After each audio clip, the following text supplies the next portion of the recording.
मुख्यमंत्री मनोहर लाल ने पंचकुला में सुशासन दिवस पर आयोजित राज्य स्तरीय कार्यक्रम में बतौर मुख्य अतिथि शिरकत की।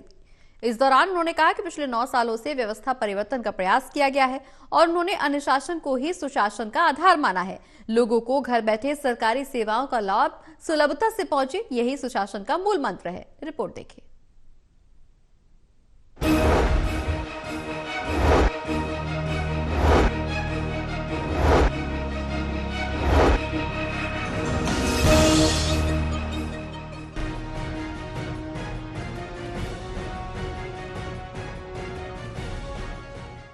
देश के पूर्व प्रधानमंत्री अटल बिहारी वाजपेयी की जयंती को बीजेपी ने सुशासन दिवस के तौर पर मनाया।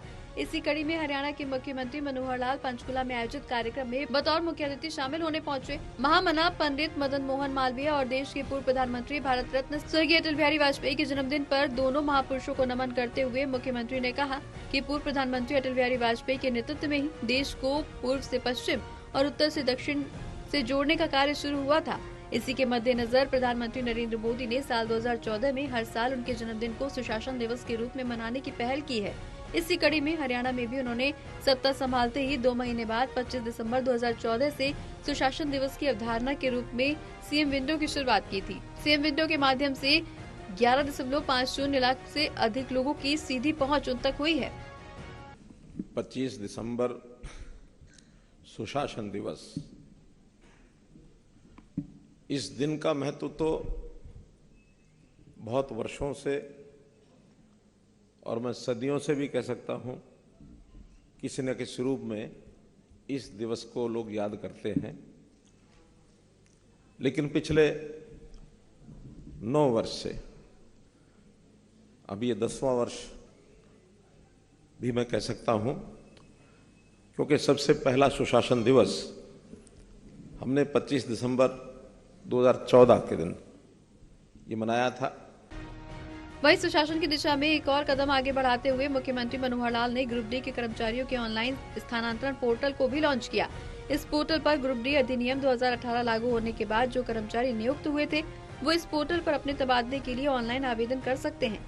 इसके अलावा इस पोर्टल पर ग्रुप डी के कॉमन कैडर के अन्य पद पर नियुक्ति के लिए भी आवेदन कर सकेंगे।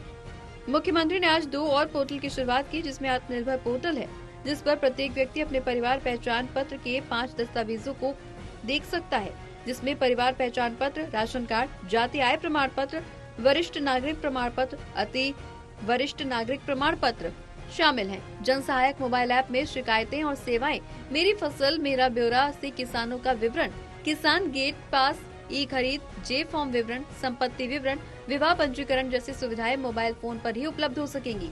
इसके अलावा उन्होंने समेकित बहुउद्देशीय क्रियाकलाप सहकारी समिति स्मारिका का विमोचन भी किया। इसका उद्देश्य सहकारी आंदोलन से लोगों को जोड़ना है। भ्रष्टाचार पर कटाक्ष करते हुए मुख्यमंत्री मनोहर लाल ने कहा कि भ्रष्टाचार रूपी सामाजिक बुराई हमेशा पंक्ति में खड़े अंतिम व्यक्ति के हक पर प्रभाव डालती है, जबकि उसका संसाधनों पर सबसे पहला अधिकार होता है। उन्होंने कहा कि बीते 9 सालों में हमने करप्शन पर कड़ा प्रहार किया है। डीबीटी, ऑनलाइन ट्रांसफर, पढ़ी लिखी पंचायतें, ई रवाना, रिमांड सिस्टम को खत्म करना आदि सभी प्रयास सुशासन के आधार हैं। सरकारी योजनाओं और सेवाओं को ऑनलाइन करने से लोग स्वयं इनको लागू करने में भागीदार बन रहे हैं। Anil Kumar, total news, Chandigarh.